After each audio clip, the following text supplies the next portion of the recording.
What's up with the YouTube? Hey man, I've been having a lot of messages in my inbox. Different people that's asking questions uh, about certain things they're dealing with it in their life, or they're dealing with it with a person. I decided to go ahead and answer these questions for them out of kindness of my heart, and I pray that these questions that you ask, I answer them in the best of my ability. Okay, so let's go with number one. I'm on my laptop too as well, so give me a second as I read them. First question: why do people pretend until you leave? Well, a lot of times they are pretending, but they're not pretending.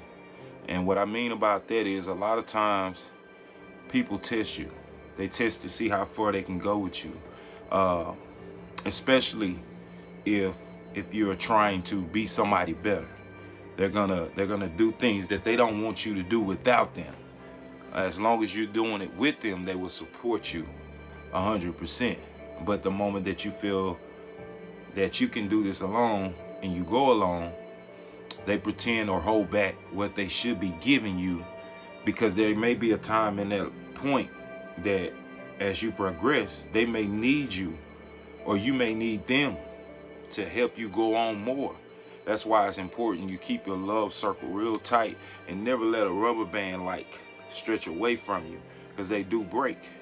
So basically, the more someone pretends of love, the more that rubber band stretch. And at some point in life, it will either get under so much stress, so much depression, so much just at its limits, and it will snap. And that's the same thing with people who pretend. You can pretend until that pretending stretches so long before that rubber band breaks, or before that person breaks. So if someone's pretending with you, just allow them to do that and never give them back any energy as far as drama or trying to make them do anything. I mean, at the end of the day, what's in their heart to give you, they're going to give it to you. And what's not in their heart, they're not going to give it to you. So I hope that answered your question. Number two, what made me speak about God so heavily? What made me speak about God so heavily is that January 1st of this year, it was the weirdest thing. Like I was actually off that day, and I was getting ready to prepare myself for the work week. And as I got ready to prepare myself for the work week, that night, me and God had a conversation about some life-changing things. And though I prayed about a lot of things to change and get better for me, but I didn't have a full belief inside of me. I had it in my mind, but I didn't have it inside of me as my heart, my mind, my soul, my spirit, my everything. I didn't have that. And so through the years, I would always say, well, God must, just bless me to a certain point in life. He just gave me so much of life to say, hey, I'm blessing you with this, I'm blessing you with that, I'm blessing you with this. But that was my mindset. And when he came to me, he gave me a purpose. And when he gave me that purpose in life, I can remember the conversation. It was the weirdest things. It was a shallow voice that said, but do it your way this time. And I didn't understand it for months. Months and months. I went on trying to figure out, what do you mean? What do you mean? And through that time, he was giving me signs of a lot of things, like, boom, boom, boom, boom. Here's this, here's that, here's that. And I'm like, So I'm really just like freaked out for like the first 4 or 5 months. It was times where I said, I'm not going to post anything. I'm just going to leave it alone. But that was his way of breaking my fear, to say, yeah, you're going to post. Yeah, they're not going to like it. Yeah, they're not going to comment. Yeah, they're not going to do this. Yeah, they're not going to do that. He let me know, and he made me see that firsthand. because I didn't know what today was holding. I didn't know what's coming up holding. I didn't know that then. I didn't know what happened a few months ago. I didn't know that. So absolutely blind to everything that, when he came into my life and talked to me, I was just blinded for all the things that he was wanting me to do, even when myself didn't want to do it. And as I proceeded into writing books about stories and life stories, the message just become more clear and clearer and clearer as time went on. And once I locked in that he is that healer for everything that you want in life, he is that fixer for everything you want in your life, and when he has a purpose or something on your life for you to do, you're gonna do it, or you're gonna miss out on it, and probably never come around again. So that's one of the reasons for sure. I mean, it'll take a whole, I'll use all my YouTube time up trying to tell you all the good things that God has done and changed about me and viewing certain things. So we're gonna go into the next question, but I'll make another video on that, just strictly about what he did to change me.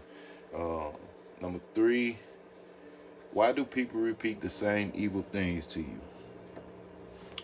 For one, is a lot of people think that love comes around just like you can get in your car and go around the corner and there's love.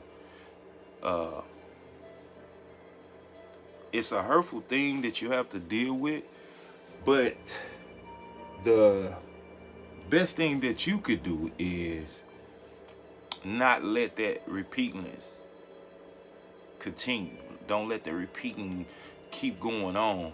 At some point in life, you got to remember who you are. And you got to remember what you want to do. What's your dreams? What's your motivation? What's your things you want to do 10 years from now? They don't wait on you. You have to go get them. You got to come up off the couch. You got to quit being scared of what life may offer you. Life will offer you hurt or joy. But you only find that joy in the mix of God, in his relationship with him. That's the only way you're going to find it. And when you separate yourself from that evilness, it continues to repeat itself if you allow it. If you allow it. You can forgive that person for that first time they gave you evil. You can forgive them. And you can also give them another chance. But if that evilness seems in no form or fashion that it's changing, that it's getting better, it's a struggle to everything. But if it seems that it's not getting any better, you're seeing the same thing that hurt you the first time, let it go. Let it go. Some people have to learn the hard way versus knowing what's in their heart, that they love you enough. They love you beyond measurements. But for one little inch of something in their brain, which is called a little bit of pride, a little bit of ego, a little bit of control, they want that little part of their brain to feel like Superman. So they would try anything. They would even lose someone that's great to them for that reason. And the best way to defeat that is stop it. Just stop it completely. No drama, no fighting behind it, no argument, no nothing. Just stop it. Walk away from it. Closed mouth. You don't have to answer to evil. So we're going to go to the next question. What to do when people take your kindness for weakness? Let them take it for weakness. You just keep going stronger. Don't change up who you are. Don't adjust who you are as a person. Don't do none of that. You continue on going on your path or whatever it is, because your kindness is what's keeping you going forward while they're standing there trying to hold you back by trying to take your kindness for weakness. So never let someone that you know in your heart is playing games with you, or just using you or beating you down for no reason, or whatever it is. Never let them hold you back on a continuous thing. Like, don't let them continue to repeat the fact of, okay, I know you did this for me, so I'm gonna act a fool with you so I can get this right here. Or you love me enough this time, but then I turn around and act another fool, try to get the same feeling again.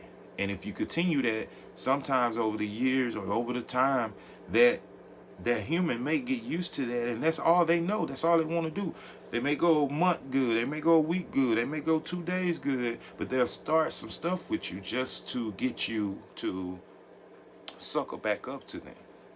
So you have to know the limits and laws when to stop or not allow people to do that, you know.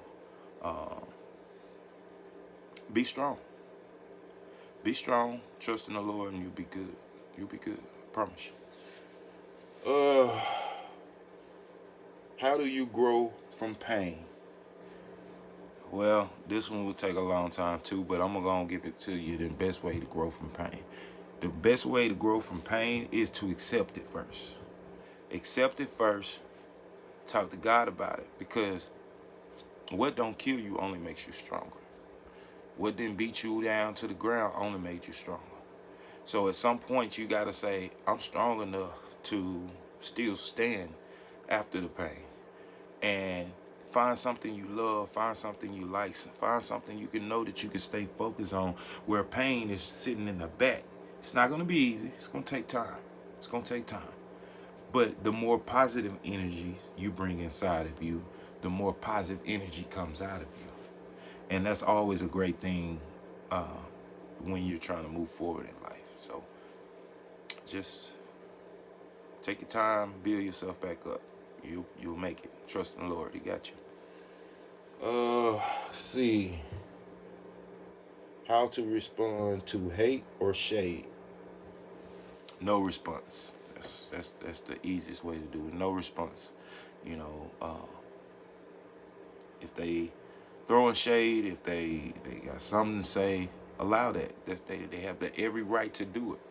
You know, but what don't break you will never affect you. It will never stop you. It will never keep, you know, it don't keep you stuck there. You know what I'm saying? Why, if somebody throwing shade to you, that means that, hey, obviously that's what they do. But if you're not that person that throws shades, you got better dreams, you got better missions to complete, you know, you're not worried about that. So never let words of forms of things that people try to say about you or say towards you affect your growth. Let's see. What if someone doesn't text you for it? What if someone doesn't text you all day? Well, obviously somebody else, they must be texting, or either they won't be bothered, or either they're taking a break from you. You know, never let that hold you back. You know, and if they are texting someone, allow it to be that. You know, what's for you and what's for them, you know, they'll end up with. So you just keep an honest heart and keep moving forward. Don't worry about what if they texting you or if they're not texting you. That phone works just like yours work. And if somebody wants to interact with you or talk to you, trust me, it ain't gonna take a second for somebody to send a text to say hi, hey, I miss you, how you doing, whatever it is that you know that makes you miss that text message. You know what I'm saying? They're gonna do what they're gonna do, and you know, you just can't control certain situations, and it's not meant for you to control. You have to just move forward, man. You know, and you know, if that text is meant for you, you'll get it. So it's that simple. Why do people love you once you leave them alone? That's a funny one. They loved you before you left them alone. To be honest, they love you before they did that. The thing of it is that the way that the world is today, so many are talking on the phones to their girlfriends, their homegirls, or they reading some shit on social media, you know, stating, girl, if you do this, if you do that, or girl, I wouldn't do this, girl, let him do this, and make him think this, and make him, you know, they'll do all that shit to try to keep you from growing in life, man. And you, if you just keep forward, trust it. Sometimes it hurt. Love hurts, but it doesn't defeat you. So allow them to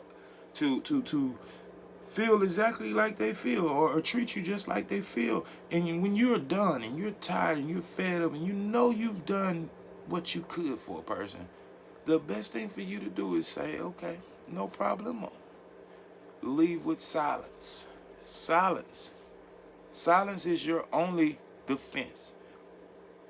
Because when you leave with silence, you have not committed evil back to what evil was trying to give to you.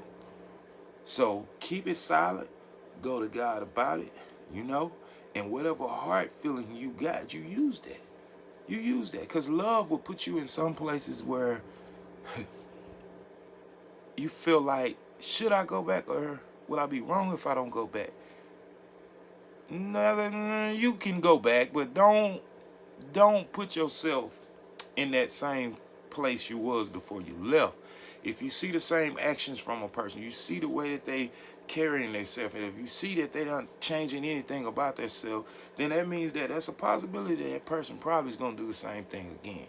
So be careful of what you give if you're not receiving, and vice versa. That's the best thing to that.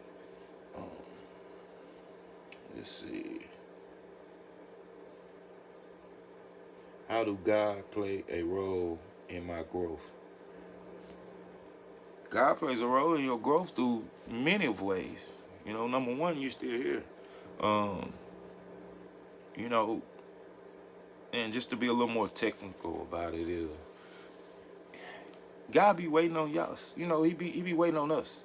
He waits on us to say, basically, when you ready to go. Because I want you to still be who you is. I already know who I created. I already know what you're going to be. I know what I got planned for you. But he be waiting on us. He be waiting on us. And if people quit, and it's sad to say, it's mainly the church people nowadays. They say you shouldn't say cuss words in the mix of talking about God. You shouldn't do this, you shouldn't do that, and you shouldn't do that. People will hate you for that fact because you choose not to fake it with God, knowing them same people that's saying you shouldn't cuss, man. You cussed just the weekend before. You cussed at the party. You cussed at the this and this. You was drunk at this place. But you was in church Sunday morning acting like you never did nothing. So never let that validation from them type of people affect the fact that you can still be you. If you're not hurting anybody, you're not stealing from nobody, you're not killing anybody, you're not raping kids, you're not doing none of this stupid shit you see right now, you okay. Because when he wants you to change and be better, you gonna do that. Regardless. You're gonna do it. So never let that affect you, man. Like, hey, he's that man. He got that power for you. Alright. Last one. How should you treat someone who betrayed you? Treat them with respect.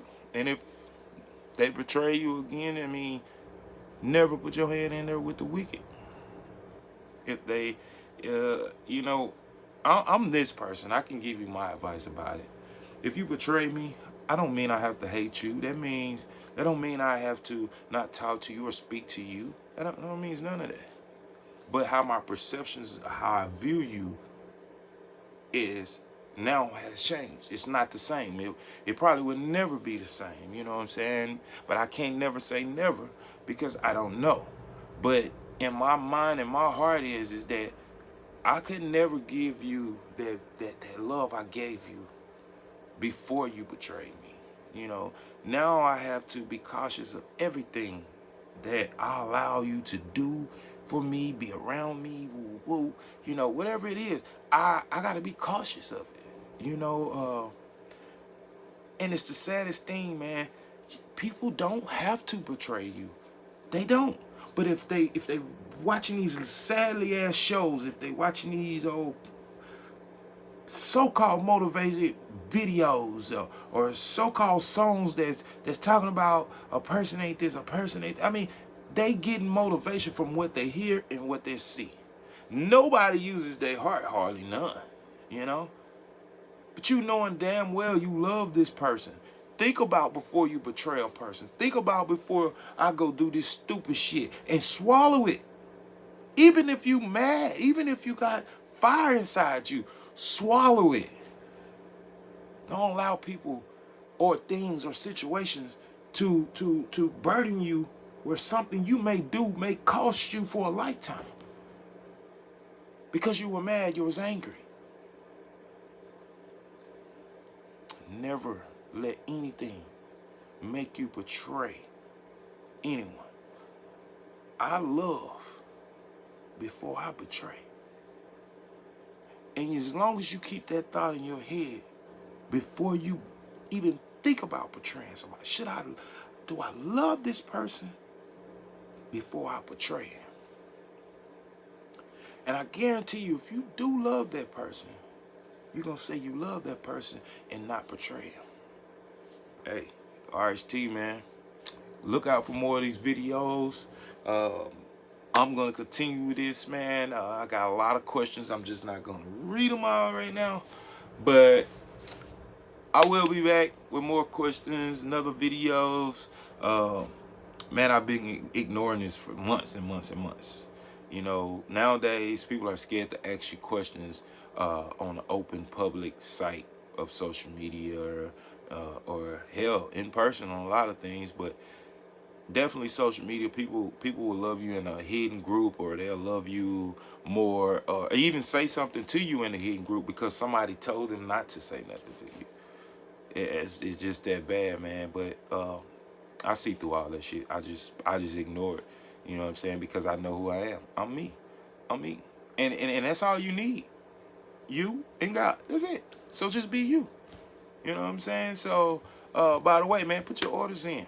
Get you some of them I'm Me shirts. Yeah. Be back in better, man. Stop living the same lifestyle. It's time to grow up, man. Everybody's scared straight with all this sex trafficking and shit. But if we come together as a bond and quit all this hating, all this slick love, all this old, I ain't fucking with him and all that shit. You quit all that shit, bro. I swear to God.